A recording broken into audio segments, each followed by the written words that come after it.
James Andrew Miller is an award-winning journalist and best-selling author who's also the host of his very own podcast, Origins with James Andrew Miller. The podcast uncovers the bold beginnings of some of the most celebrated successes of our time, spanning the worlds of TV, movies, sports, business, and beyond, directly from the people who were in the room when history unfolded. Everyone, please give a warm BUILD Brunch welcome to James Andrew Miller.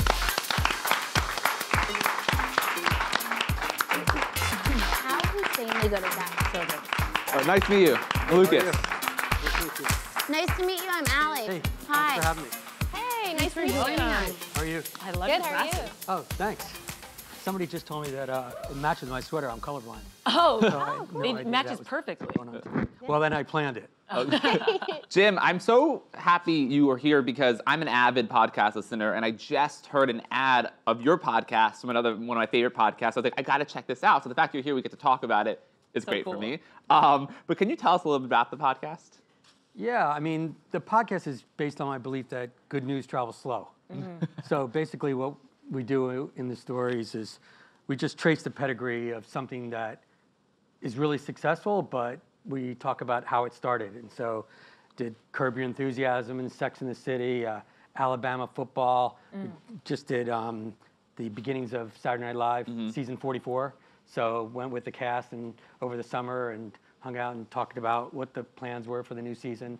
And it turns out that there's actually some good stuff happening out there. And sometimes I feel like we're just sitting there and there's like tsunami of bad news washing all over us. So it's our little way of trying to, raise a flag of victory. Yeah. Well, you're a renowned writer. You've written New York Times bestselling books about SNL, ESPN, CAA. I've read the CAA one. It's like an extensive history of this powerful agency that like anyone who loves Hollywood should read. Oh, thank you. But what drove you to podcasts? It's actually a whole different experience. When I was going to do Sex and the City, people said it's been out for like 20 years and been written about so much. But it turns out I've been really happy that so many fans of the show have come to the podcast because it's a whole different experience. I mean, you can read an article about the show, right, and an interview with one of the people. But when you hear like Sarah Jessica talking, or particularly Kristen Davis, who can't talk without laughing in the middle of it and stuff, it's a much more intimate experience. And so you kind of like are sitting there with your headphones or in your car with your friends and stuff, and it's just a whole other level. And I really like the storytelling capabilities of it because of that. Yeah. And so how do you find the stories that you want to dive into? It's pretty selfish, I'll admit. It's stuff But you're interested in? It's stuff that I'm really just interested in. Sex and the City, I have to give credit to my daughter, Sophie, because she's like... You're not the big fan. You know what? I was a fan, but I hadn't really thought about it. And she was like banging the table, and she proved to be right, of course. But it's just, music, sports, television. Next year, we're gonna do relationships, beginnings of relationships.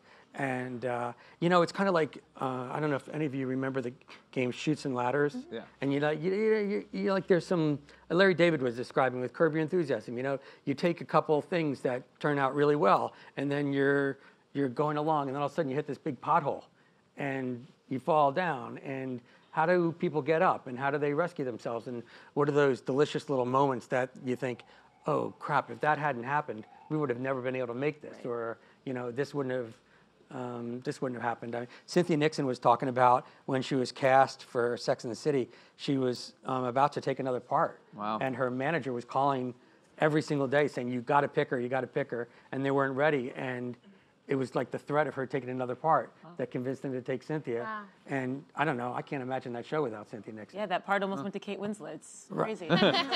So it sounds like you guys have to do a ton of research as well. So what is that process like, just to make sure you're getting all the facts and everything put together? Yeah, I was 6'4" and blonde before all the research. I'm a little obsessive. That's why these books are so long. Right. Kind of tend not to date topics or marry them. So you just got to go down the rabbit hole of them. And, one thing, I write these outlines, and then later on I look back and you realize that the outline is really like a starting point, because all of a sudden you're researching and you're talking to people, who you aren't going to even interview. They're giving you stuff on background, right? Especially like when it came to why the third Sex and the City movie didn't happen. Like I was talking to a lot of people, don't quote me on this, but, and And so all of a sudden, you start to realize that the reporting leads you to different parts of the storytelling. And that for me is like, that's the most exciting thing when you know, to find something about a show that started 20 years ago and has been written about so much. But, you know, we made some news and we gave, you know, Sex and the City fans something to think about that they hadn't heard about before. So that's fun. On that note, have there been any really big surprises that shocked you?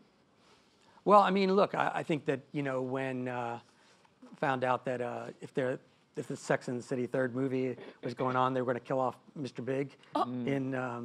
He was going to have a heart attack in the shower early on in the movie. And I think that, you know, that straightened some people's hair. And but I think with every single chapter we do, try and do something that, you know, people haven't heard about before.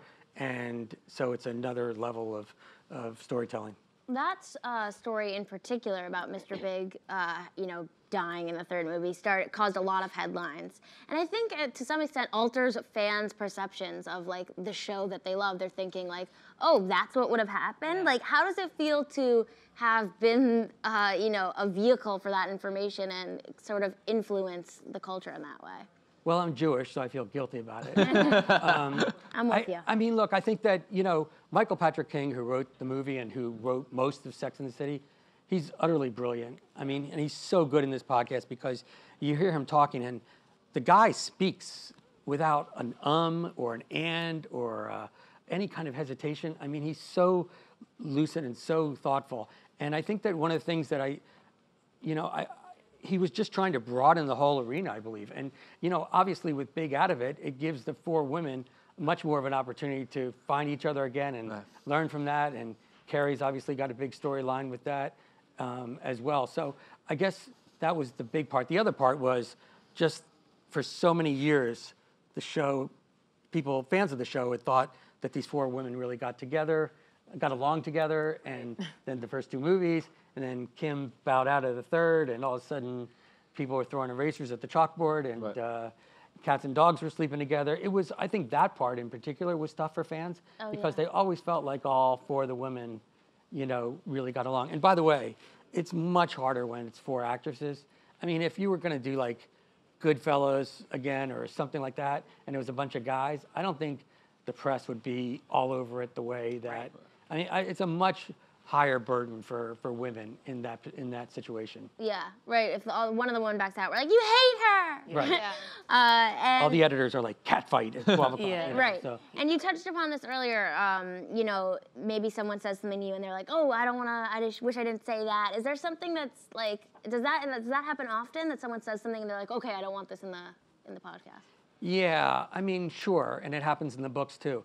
I mean, I'm probably going to get killed for this, but like, I'm trying to run a marathon, not a dash. So I feel like if somebody says something and all of a sudden they're kind of like reaching into the microphone to take it back, and I say to them, well, you know what? You didn't say off the record, so I got you. Well, that might get me that sentence out there. And even if that sentence makes a lot of news, and believe me, particularly with the Saturday Night Live book, there was a lot of toothpaste out of the tube there that could have made a lot of, but like, what's the point? I just don't want to play gotcha with people. Yeah. And then the next time you call somebody and you say, hey, I want to sit down with you. You go, yeah, but you know, you burned so-and-so. And, you know, it's just, I don't know. It's probably, I don't know. I go back and forth on it sometimes, but I think that more times than not, if somebody feels bad about saying something, or if they say something that's going to really, I guess this is my biggest dividing line, sometimes they say something that's going to really hurt somebody else's, like, family, or if they're going to hurt their reputation or something like that. Not my. I'm with you. Not my thing. You That's know. nice. I mean, you know, I maybe. Great job not being a monster. Well, that's my next career. No, but it's just not worth it. Speaking about what's next, what other topics do you want to cover on your podcast? So 2019 we're going to get into music in a big way because I'm a music freak, and there's a couple great groups that we're going to talk about their early days, and I'm really excited about relationships. There's two in particular.